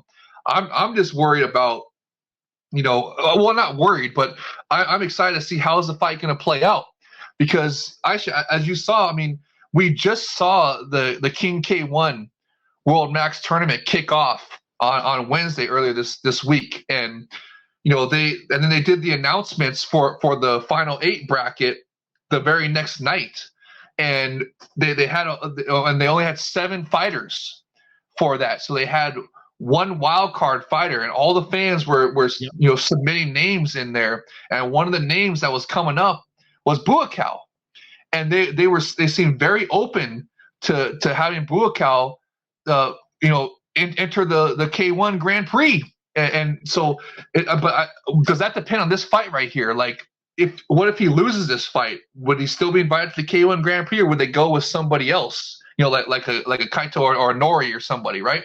Yeah. So just to butt in quick, like, it's actually incredible to see how much the K1 fans still respect Buakaw to want him to enter instead of a Japanese fighter, because no Japanese fighter is going to the next round, which is absolutely crazy. Yeah. Hey, well, they lost fair and square, so it's it just goes to show you the strength of the King K1 and their scouts that found these. I mean, they got all. I mean, there's no American fighter in the Grand Prix either. It's a totally international, and it has no Japanese and no American fighters in it, because they lost in the round of 16. But like you're saying, Aisha, if it's just It's awesome to see that the Japanese fans have so much respect for Buakaw that they're calling for him to get into the K1 Grand Prix instead of a Japanese fighter. Like, but they to be fair though, there were a lot of calls for Japanese fighters like Nori, and as well. So, but it's like you said, it's great to see that they still have, and Buakaw, he's coming off of wins and stuff, right? So he's still doing it. He's still doing it and doing it well. So I mean, for your audience, the budding collaboration with King K1, where did you see at the press, they had a little media day thing for RIZIN, and they actually asked Buakaw about how the fans wanted him to enter the King K1 Grand Prix, right, and to be the wild card against the opponent for the wild card would be the current champion of King K1, right? So it's not like he's going in there to just face some like bottom seeded guy. No, he'd be going right in there to face the champion right away. So, but Buakaw was asked directly about it, and he was all for it. And this was at the RIZIN Media Day press event, right? So it is so exciting to see a budding collaboration with RIZIN and King K1, because RIZIN already collabs with Rise, the other Japanese kickboxing promotion. So it's super exciting to see them collaborate with King K1 as well. One of King K1's biggest superstars actually, was Takeru, right? Takeru and Tenshin. That's where the biggest kickboxing match in history just happened last year or the year before, whichever it was, called The Match between Takeru and Tenshin. And both those fighters fought in the Epic RIZIN before, right? That's where they basically helped rise their star status up to get to that point of the match. And it's so exciting to see the collaboration between the promotions. And I'm just wondering what happens in this bout between Kimura and Buakaw. What if Kimura wins? Are they still going to have Buakaw go to the King K1 Final 8 Grand Prix, or are they going to pick a Japanese fighter like Nori for that? But I bet you anything, Aisha, if Buakaw wins, I bet you they'll announce it right there in the ring, right after the bout. I mean, if not for the intermission, I think it'll be right there in the ring immediately after the bout. Maybe even Buakaw himself will announce that, hey, now that I've won, I'm going to King K1. You can see me there in July, take on the champion in the first round, the quarterfinals of the 8-man one-night Grand Prix of King K1. How freaking awesome would that be? In regards to the matchup, are you not scared a little bit for the old man? Like, I know he still has an iron chin, but Kimura is a motherfucker, dude, with just fists of steel. And you saw that last knockout win by Kimura.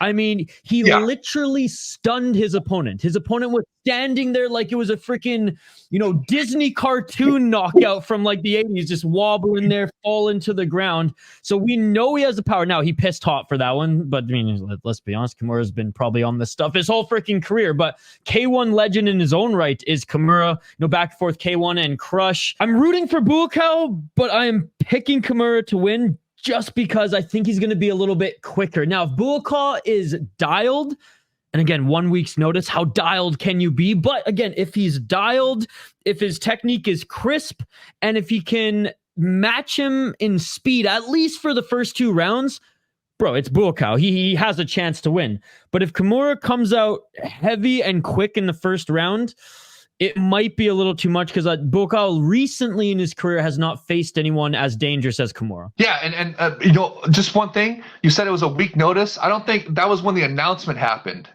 But I don't think that I think they were preparing for this fight for a while. And I think that the reason that the announcement was so late is because of the stupid drug testing that they're doing with Kimura. I think they didn't want to announce it early and then have it ruined by a drug test or whatever. Which is also, why are they even freaking drug testing? It's like the stupid UFC, the pussified UFC, they don't even drug test anymore, right? They did away with US ADA, USADA. Why are we still doing drug testing anywhere else then if the UFC is not doing drug testing anymore? Oh, they have their own, company doing drug testing. Give me a break. They're not drug testing. I know they had some fighter just fail or whatever, supposedly. That was probably a setup because that fighter's old and they want him, out or whatever, probably, and get nearing the end of his contract or refusing to renew or whatever. That's why they're probably having him pissed hot. But it just, they're not UFC. The point is that UFC is not under USADA anymore. They got rid of US ADA. So why the heck does anybody else care about drug testing now? Glory should not be doing drug testing. RIZIN should not be doing drug testing. All this other, nobody should be doing. They should go back to the quote unquote IQ tests of Fight Night IQ tests, right? They should not. There should be no fights being ruined because of stringent drug testing throughout for 6 months leading up to the fight or whatever. It's just, man, I can't stress that. Now the UFC is not doing drug testing anymore. Nobody else should. Why should anybody else be wasting money on that and potentially ruining great fights because of that? So it's just, I mean, I'm really, but like you said, I should. Besides that point, and also the reason I was going off about that is because that's why I think that it was announced literally like a week and a half before the fight happens is when it was announced. So it wasn't a late notice. Like it wasn't like a replacement, like where they're getting Buakaw off the couch, like a week before the fight to come fight Kimura. I think it was because that they were waiting for these drug test results to come back before they officially announced the fight. So they didn't have to announce the fight way back, when they were doing the other announcements, and then go through the disappointment if Kimura pissed hot to where they're taking that bout off again. So that's what I think was the whole thing behind announcing that fight a week before, and that's why I was going off about that. But to your other point about Buakaw, I also am worried about Buakaw because, like you said, Kimura is no joke. He's coming off of just an incredibly brutal KO. Like you said, it was like a timber, like a tree fall, and just knocked the guy out cold on his feet, and just he was falling like a tree, like timber. You know what I mean? It was a sensational knockout, and so he's got that power. But you know what? Also, here's a tidbit of hope for Buakaw. Remember, Kimura also is susceptible to being knocked out himself, right? Because Charles Crazy Horse Bennett knocked him out in one of the most meme-worthy, crazy, hilarious fights in RIZIN history, where it was Crazy Horse Bennett. Remember when I knocked you out? Yeah. It was so funny. So the point of that is, though, because Charles Crazy Horse Bennett knocked out Kimura, so that shows that Kimura, he can be knocked out. So if Buakaw has, like you said, he's still got an iron chin, still, never been knocked out or knocked down, only knocked down once in his loss, the only loss, right? So if he's still got it, he can seriously, he has the ability to win. I hope the odds makers are kind of close for this one. I'm sure they're favoring Kimura just because of Buakaw's age and stuff. But I couldn't find any odds on this one, to be honest. This one, I couldn't find any books that have anything on this one because I think we might have some like first thing tomorrow or at the time of this recording later tonight. Oh, okay, interesting. Well, I think the odds should be they shouldn't favor. They should be like plus minus 100 either way, right? I don't think there should be like a heavy favorite in this one as well. Because it's just both these guys are excellent. This is probably one of the highest level kickboxing fights of this past month. Dude, I can't wait. I cannot wait. Let's get to the main event of the evening. Roberto de Souza versus Keita Nakamura. Keitaro Nakamura, 36-11-2 in his pro MMA career. He is 39 years of age, 3-2 in his last 5 fights. One of those win one, lose one, win one, lose one type of fighters. 8 KO TKO, 17 submissions, 10 decisions. So he's no slouch in the Brazilian Jiu-Jitsu game. He is no slouch as a grappler. He has more finishes via submission than he does via knockout. 4-7 in the UFC, 3-0 in Sengoku Raiden Championship, 2-0 in RIZIN, 0-1 in Bellator. He's been everywhere. He's seen everyone. He's fought every style. He's coming off a good knockout win against Kunimoto, but even in his late 30s, despite taking some time off when the whole world shut down, came back in 2023, showed he still has some gas left in the tank. Upon leaving the UFC, though, in 2019, he fought an 8-1 guy in RIZIN, which he beat him via knockout in the first round, and then went to a close decision in Bellator against no other than Lorenz Larkin. In the UFC, he has his wins against Alex Morono, arguably one of the best fighters in the UFC outside of the top 15. He went to unanimous decision against Zaleski, who is still a dangerous fighter today in the UFC. And he fought a young Zaleski, no doubt. And also has wins against Li Jing Liang, Yuta Watanabe, and Deep. I mean, so many good names on his resume. And despite being 4-7 in the UFC, the guys that he beat, hell, the guys that he went decision with and put on good fights with, still are names here today. However, Roberto de Souza, 15-3 as a pro, 3-2 in his last 5 fights. Took his last fight on short notice, 4 KO, TKO, 10 submissions, 1 decision. Lost to Patricky Pitbull in his last fight, but he was a fill-in for AJ McKee, which I'm sure you'll get into. Beat Spike Carlisle, lost a close decision to AJ McKee at Bellator vs. RIZIN 1, and before then was on a great win streak. 5 in MMA, 5 in grappling. He's even gone to a freaking draw with Gordon Ryan back in 2018. I know we're not talking grappling here. We're talking mixed martial arts. J-Wolf, what say you? I have Roberto de Souza in this one. He is the favorite at minus 260, but despite his age, Nakamura is a pretty good underdog at plus 190 because he's been there, done that with the best of the best and has some great names on his resume and has so many submissions just like that of Satoshi. He's got a lot of experience. He's just old. He just doesn't have that pep in his step that he used to. But Satoshi's getting up there in age as well and coming off injury too. De Souza's got little to no striking, but he is absolutely insane when it comes to the grappling. He's a jiu-jitsu super ace, platinum ace. I think though that this might look a lot like the AJ McKee fight. A pure grappler going up against a well-rounded mixed martial artist.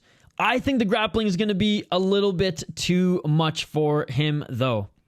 And that is why I'm picking Roberto de Souza to win this fight. This one, the reason that they put this one as a main event is because Roberto de Souza, Satoshi-san, as I like to call him, he is the lightweight champion of RIZIN right now, right? And he's coming off of a loss because it was a late notice replacement, like literally like the week of late notice replacement for the a RIZIN versus Bellator card, a Super RIZIN 2 event last summer. And if you remember that one, he fought Patricky Pitbull basically Satoshi-san saved the Bellator lightweight Grand Prix because Patricky Pitbull was supposed to face AJ McKee. Right, and AJ McKee got a staph infection the week, and he had to pull out the week of that bout. So that would have screwed up the entire lightweight Grand Prix for Bellator. But Satoshi-san stepped up and literally got off his couch and faced Patricky Pitbull on late notice. And of course, he lost, obviously, but still, I don't want to hold that loss against him. And now he's coming back here. And he's got a full camp in this one, and that's part of the reason why I believe this is a non-title fight.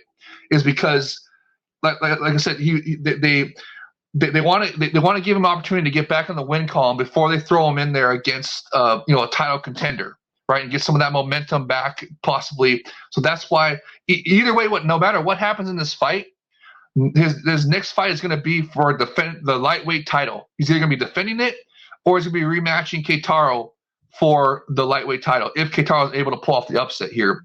So it's going to be real interesting to see. Satoshi-san, like I said, he's coming off of a full camp this time. He's going to look really good, I think. I personally believe he's one of the best Brazilian Jiu-Jitsu fighters in the game, especially for the lighter weight divisions. He's one of the top Brazilian Jiu-Jitsu fighters in the game. Excellent Brazilian Jiu-Jitsu.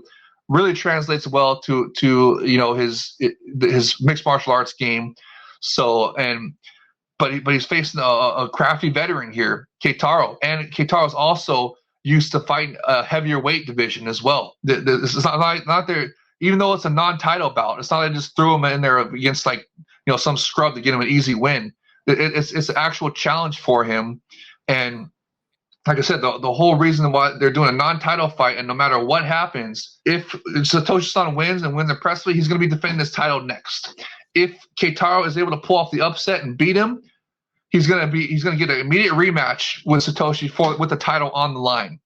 So it's really, but that's why they have this as the main event, because Satoshi is the lightweight champion right now, and I was just trying to explain to your audience why they're doing a non-title fight for this one.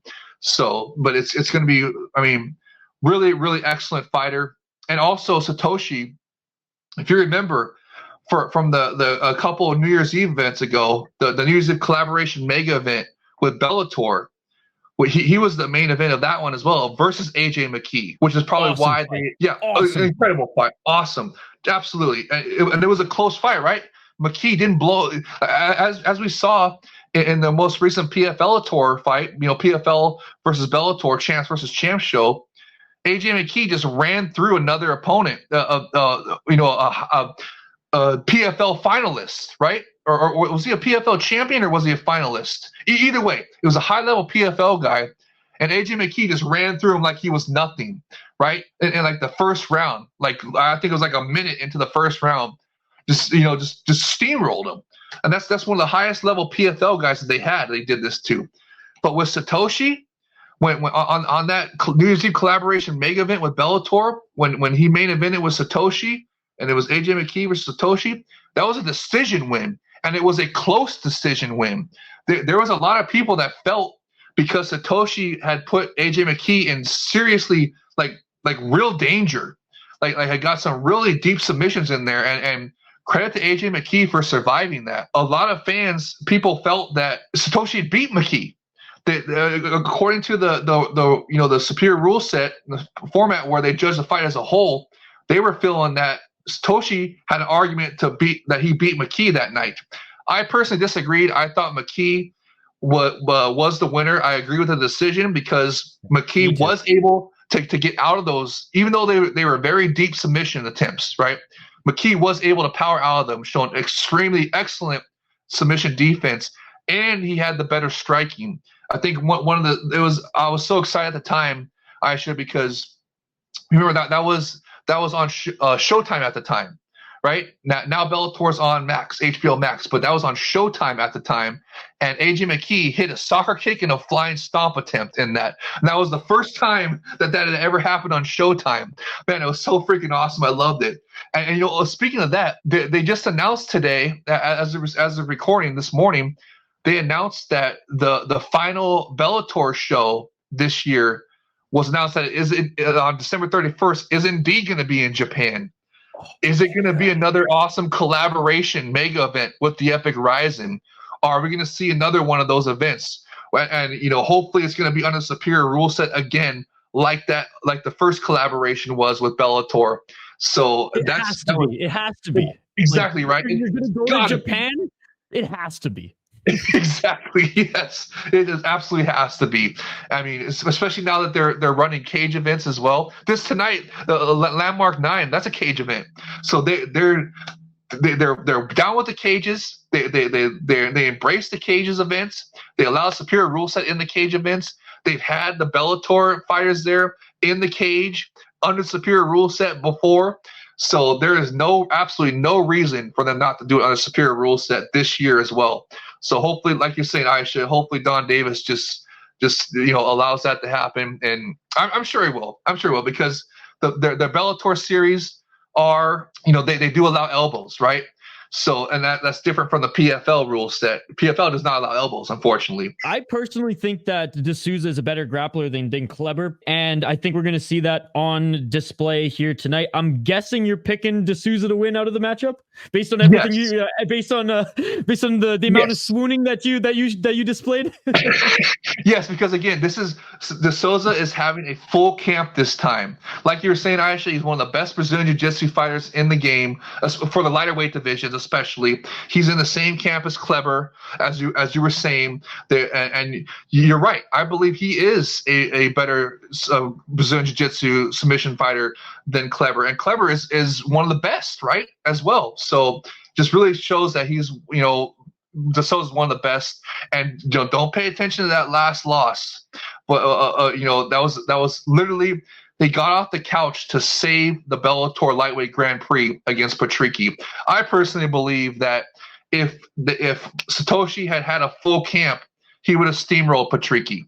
I think so, and I base that on his fight with AJ McKee, because AJ McKee steamrolls everybody, right? But he had a really close decision with Satoshi, and that some people thought Satoshi had actually won because of his submission attempts. So it's not. I mean, Satoshi is an excellent, great fighter. Do not let the record, his most recent losses, dissuade you from him. And Keitaro, he also is a crafty veteran as well. So it's not like not just gonna be some pushover for him.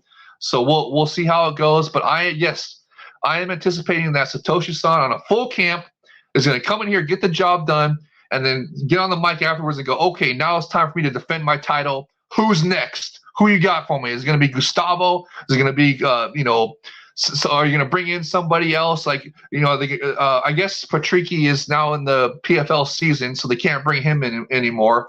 I mean, we never know. Look, Sakakibara-san and the Epic RIZIN are sending over Yusaka Yachi to Bellator, right? So they're the PFL and Bellator, they're going to be sending some guys back. I'm anticipating it's going to be for Super RIZIN 3, but who are they going to send back? Is it going to be, maybe it could be someone in the lightweight division? This is the scenario. We see a random samurai suit walk down the path, and AJ McKee just rips off and says, "I'm back, bitches." Yes. Yes.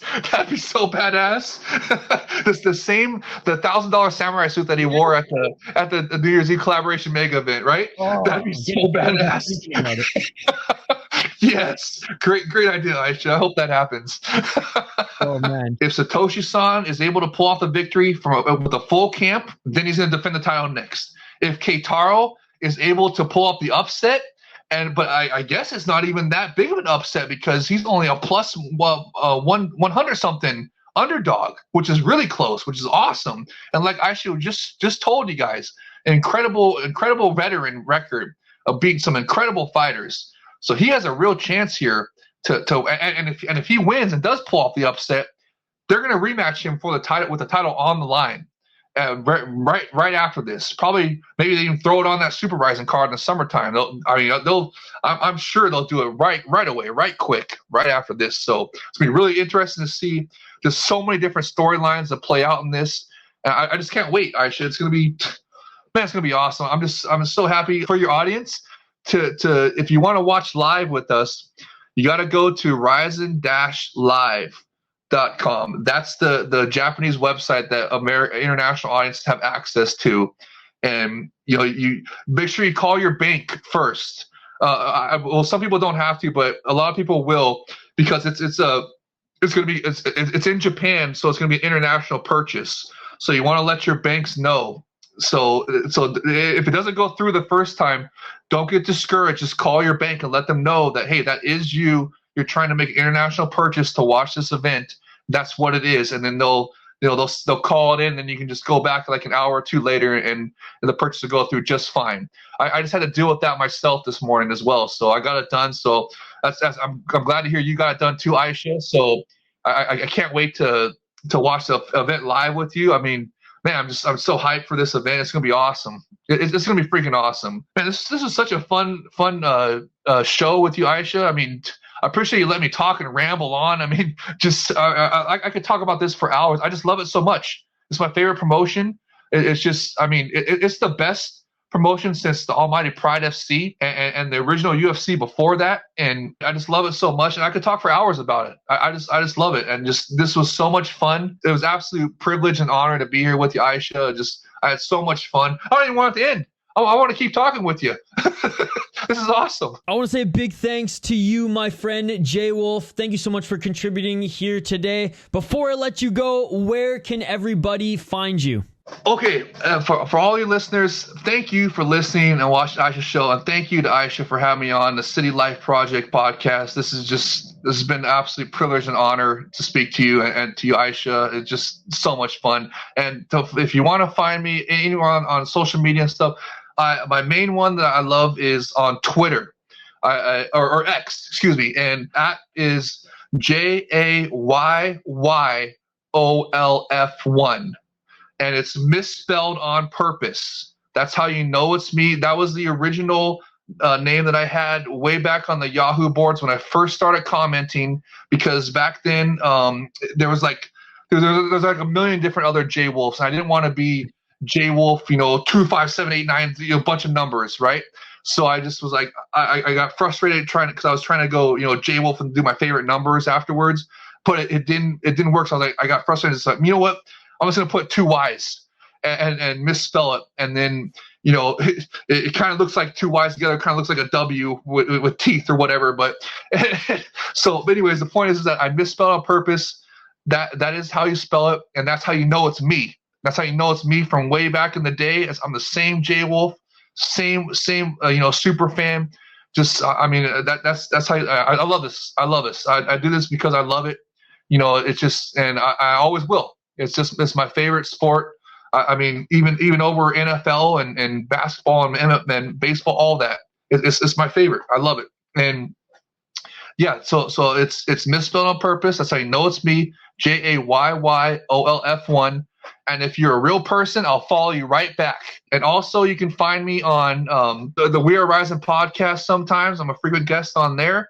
Also, that's also on X or Twitter, whatever you want to call it, Twitter X. It's at We Are RIZIN Pod is that at, and also another platform is Focus Fights with Jay Krish, who also does the We Are RIZIN podcast. He runs the Focus Fights website, and for their podcast sometimes on Focus Fights Audio, Focus Fights, and I do their shows sometimes, including. We're potentially going to be doing a review show next week of RIZIN Landmark 9 as well. So go check me out there. Another good friend of the show, and I'm sure you know him too, Aisha. You guys know Teep to the Junk. He's a Bellator super fan. And I go on his show as well sometimes to talk about Bellator. In fact, we just previewed this Friday's Bellator show. So Bellator Belfast. And So you can go check us out. Check me out there on his podcast, and his YouTube channel is Random Acoustic Thoughts, and you'll know the podcast. It says Teep and J Wolf's inordinately long preview or ridiculously long recap. I'll probably doing a recap for next week with him as well. And then also one of the last places that I want to make sure you guys check out is the RIZIN Discord channel. It is so much fun there. I personally like it better than even Twitter and all that stuff, or X, all that stuff, because it's more private. You can say what you want. All you got to do is just don't post illegal links. Don't post any links to pirate sites or whatever. And don't be racist. Don't be an asshole. And as long as you don't post illegal links and don't be racist or be an asshole, you can do whatever you want. You can troll. You can meme. You can just you talk trash. You can have it's just so much fun. We watch the fights in there live together sometimes. Well, actually, every time we watch the fights live together, and we're even in there, watching, UFCs and stuff. So it doesn't have to be just for RIZIN, but you can find me there. You're gonna see me here with Aisha on the City Life Project podcast as well, and I'm just really looking forward to that. So, man, again, Aisha, I cannot thank you enough. I mean, I don't want this to end. I don't want it to end. I'm having so much fun. I want to keep talking to you about the epic RIZIN Lamb. Is there anything else we forgot to mention? No, I'm joking. But it's just been a blast, brother. And I can't wait to do it again. And thank you, your audience, for listening and putting up with me rambling. I mean, I hope that you can feel some of this passion that I have for this sport, and especially the superior rule set and the epic RIZIN. I just love it. I love it. And again, thank you for having me on, Aisha. Thank you to the fans for listening, and I can't wait to come back. It's awesome. It's been awesome. Well, that's it, ladies and gentlemen. That's going to wrap up this special picks and prediction show here on the City Life Project YouTube channel. Let us know in the comments what your picks are. Let us know which picks you agree with. Let us know which picks you disagree with. Don't forget to like and subscribe, and we'll see you on the next one. Wake up, today's gonna be a good day. Wake up, today's gonna be a good day. Wake up, today's gonna be a good day. Wake up, today's gonna be a good day. Wake up, today's gonna be a good day. Wake up. Pride never die. Pride is rising.